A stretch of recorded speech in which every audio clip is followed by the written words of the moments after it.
Magandang araw po sa inyong lahat mga kababayan at welcome back dito po sa PNR at ito nga mga karibin natin na suspindido na. Nako, Quadcom na tarantana, Chua na iyak. Yan mga kababayan patungkol po riyan ng ating alamin at bibigyan ng komento ngayong araw na ito. Pero bago pong lahat, kung bago pa lang at di pa po nakapag-subscribe sa ating munting channel, please don't forget to subscribe at palike na rin po ng video ito. Maraming salamat po at ito na nga, simulan na po natin to. Sawayaan bayan ko sa magnanakaw na tao.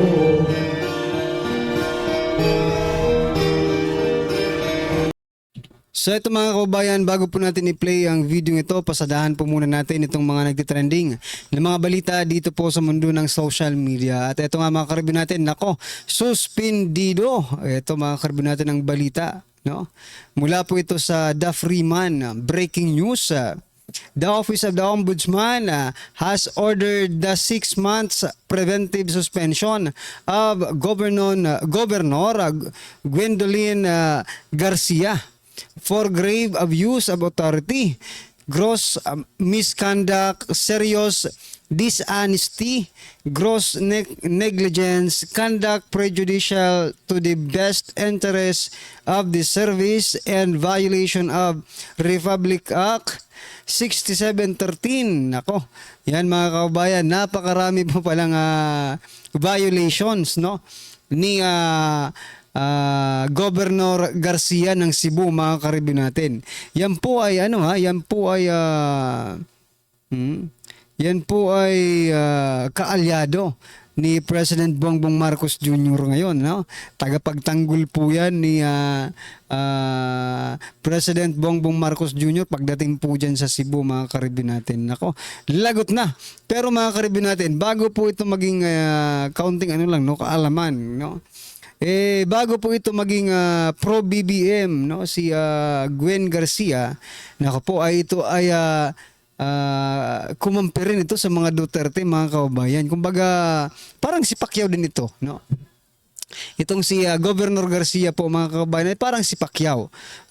Kung saan po siya nakikinabang, doon po siya didikit at didikit yan mga kababayan. Kaso nga lang, marami po siyang pananagutan ngayon, no? 6 months preventive suspension of Governor Garcia, no? Dahil po yan sa, ulitin ko lang po para at least matandaan po natin. Ganito ang klaseng mga politiko ang kaalyado ng ating presidente Bongbong Marcos Jr. Okay? For grave abuse of authority, gross misconduct, serious dishonesty, gross negligence, conduct prejudicial to the best interest of the service, and violation of the Republic Act 6713. Ako po talaga, ang dami, no? Ang dami pala ng violations ni Garcia, Governor Gwendolyn Garcia mga kababayan. So, yan, kumusta ang Cebu City? Pro BBM pa ba kayo? BBM pa ba kayo? Sabi po kasi ng mga nagko-comment, solido na, no? Ang Cebu City or Cebu, sa former PRRD natin, no? Kung sino daw ang endorse ni Duterte, ayun din po ang kanilang susuportahan, no? Yan mga kababayan. Eto na. Pag-usapan din po natin ang balitang ito mga karibin natin patungkol po kay President Bongbong Marcos Jr. Mga karibin natin, tuwang-tuwa ang ating Presidente Bongbong Marcos Jr. dahil po dito sa fresh na inilabas ng Okta Research na nako, out of 10, no, Filipinos, 6 po ang nagtitiwala sa ating Pangulo. Ayon po yan sa latest survey ng Okta Research. Sabi po ng ating Presidente, bigla po siyang nagsalita. Sabi niya po dito, it just validates, no, that we are doing that people are beginning to understand that what we have been trying to do for the past 2.5, almost 3 years. It continues to inspire me, because it shows that we're making progress. Nako. Nagyabang nagyabang naman si President Bongbong Marcos Jr. Mag-almost 3 years na daw siya, mga kababayan, at pasalamat at may nakita ring progreso ang ating mga kababayan. Nako po. Ang problema dyan, kung lahat ng kababayan natin ay naniniwala dito sa Okta Research, mag-research, mag-survey nga rin kayo kung ilang Pilipino ang naniniwala sa mga research company na ito, no? Parang, hindi ko alam pero pa sa akin, mukhang wala naman yatang naniniwala sa mga research na ito. Itong mga survey nila. Mukha namang walang naniniwala dyan, mga karibyo natin. Sabi pa ng ating Pangulo, ito, mabuti naman at naramdaman at nakita ng ating kababayan ang ating ginagawa na mapaganda ang kanilang buhay.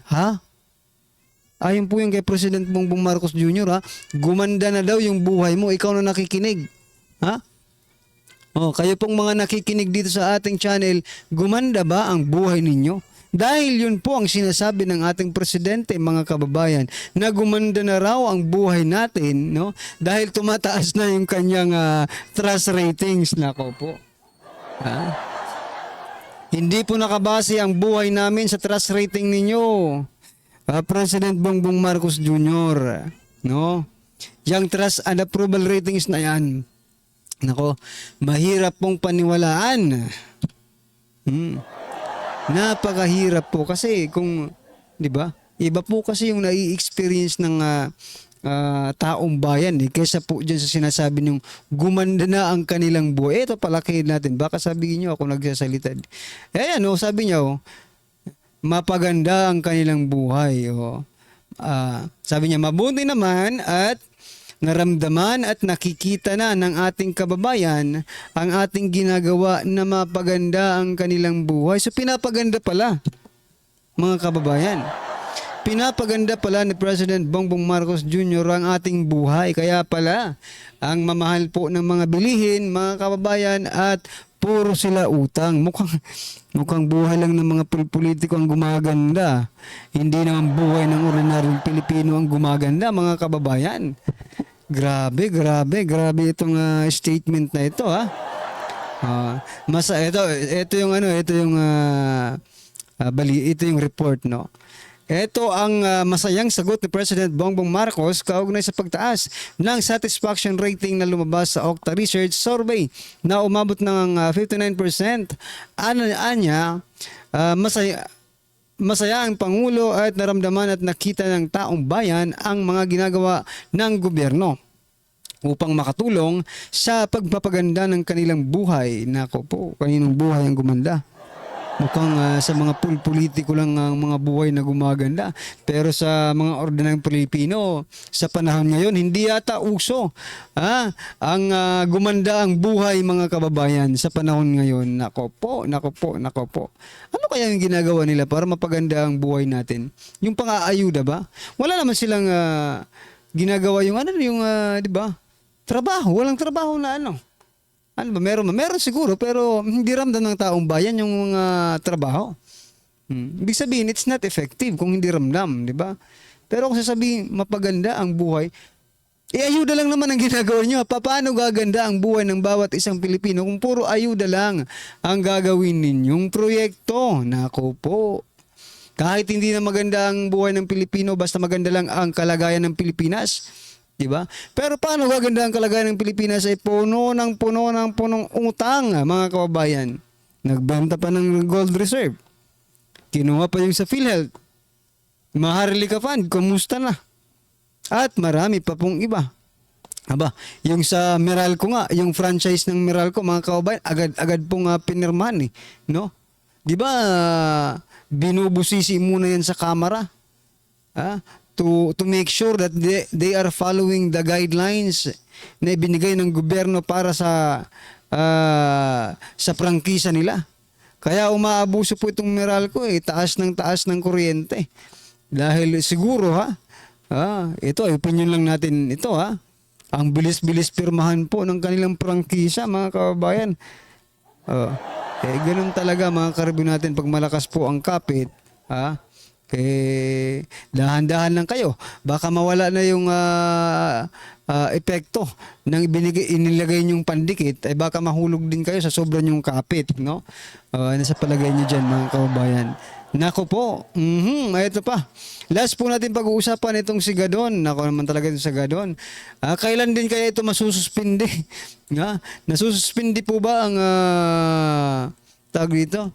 Yung appointed ng mga opisyal, mga kababayan, hindi lang dapat suspension ng kay Gadon. Dapat dito, sibakin na ito. No? Ito mga kababayan, sabi niya. Sapalpalin natin to kasi parang hindi naman tama itong kay Gadon. Sabi po niya, Duterte maaaring maligtas sa pagkakakulong kung naging mabait kay President Marcos. Actually, Rodrigo Duterte could be saved from being arrested by the ICC kung mabuti lang siya kay BBM. So, umamin ka rin dito, di ba? Ikaw Gadon, umamin ka rin dito na si BBM nga talaga ang may pakana kung bakit na aresto or kinidnap si former President Duterte. Tama ba? Intindihin niyo mabuti yung kanyang statement. Duterte maaring nailigtas sa pagkakulong kung naging mabait kay President Marcos. Ibig sabihin mga karibin natin, nakasalalay talaga or yung decision talaga, yung decision, no? Sa pag-aresto kay former President Duterte ay na kay President Bongbong Marcos Jr. Nasa kamay ng presidente po talaga, no? Pero bakit ganoon? Todo-todo po ang pagdideny ng mga hinayutak na ito, na wala silang mga kinalaman, pero wag niyo naman pong lukuhin ng taong bayan. Alam na po yan ng taong bayan. Kahit anong deny ninyo, wala. Doon talaga pinopoint kung sino po talaga yung mastermind. And we know who he is, mga karibin natin. Wag na po natin i-deny yan. Dahil totoo naman. Ito nga si Gadon, no? Parang umaamin na si Gadon that the President Bongbong Marcos Jr. is the one who planned the arrest of former President Duterte. Kaya wag na po kayong magpaloko dito, no? Yung sabi ko, kailan kaya masususpindi si Gadon? Gaya po ng governor ng Cebu City na si Governor Gwin Garcia, mga kababayan. Nako, yung departamento ni Gadon, kumusta? Dapat siguro ma-audit din yung departamento ni Gadon, no? Dahil yung project nito, may project ba si Gadon? Ewan ko lang Pero parang may project talaga si Gadon. Hindi lang umaabot sa ibang lugar yata. Si Gadon po mga kababayan ay talaga na-appoint bilang secretary, advisor, no? Or secretary ng poverty alleviation. Yan mga kababayan. Si Gadon, hindi na po siya attorney. Attorney siya pero disbarred na attorney mga kababayan. Ano po ang masasabi nyo dito sa sinasabi ni Gadon? Kayo na lang po ang bahala mga kababayan natin. Ito na nga. Simulan na po natin pakinggan, panoorin at bigyan ng komento ang video ito. Ito na po. Papakilala ako sa inyong lahat. Ako si Sara Duterte. Kaya ko makipag-away sa kanal. Kung saan kami galing, doon sa Mindanao. Sanay kami sa wala. Kaya walang mawawala sa akin kung dalhin ko ang away na ito dito sa kanal ng distrito ninyo. Si VP Sara nagsalita po sa kanyang rally kagahapon sa District 3 ng Manila. Binanata niya po yung congressman si Chihuahua. Ako si Sara Duterte, kaya ko makipag-away sa kanal. Hindi, no? Palaban po ang ating Vice President. Sabi po ito ni VP Sara dahil kinukwento niya nga na mayroong congressman na hindi niya naman kilala. Sabi ng kaibigan nila, may kaibigan silang taga Cebu. API, napapamura pa Di ba? Hindi ko naman kilala yung PI na Sara Duterte niya, sabi daw ni Chua. Eh, PI ka rin, sabi ni BP Sara. Hindi mo nga kilala, bakit mo binabanatan? Yun yung problema eh. Wala kayong personal na galit, bakit mo siya pinipersonal? Ang hindi naisip ni Chua, no? Ang hindi nyo naisip, hindi naman kandidato si Sara eh. Ngayong 2025. Kayo ang kandidato. Nakita ko na yung ugali ni BP Sara eh. Talagang dinadayo niya. Ano sabi ni BP Sara? Kami mga taga Mindanao, sanay kami sa wala. Walang mawawala sa amin. Kaya kong makipag-away sa kanal. Ilulublob ka, Chua. Dinayo ka sa 3rd District ng Manila. Ilulublob ka. Kayo ba? Kaya nyo ba pumunta sa Davao? Yung mga antatapang, yung mga nagmamatapang na kumangantyaw sa mga Duterte, kaya nyo ba pumunta sa Davao para tirahin yung mga Duterte sa Davao mismo? O, yun yung pinapakita ni BP Sara. Dinayo ko kayo dito sa distrito mo. Dinayo kayo sa distrito.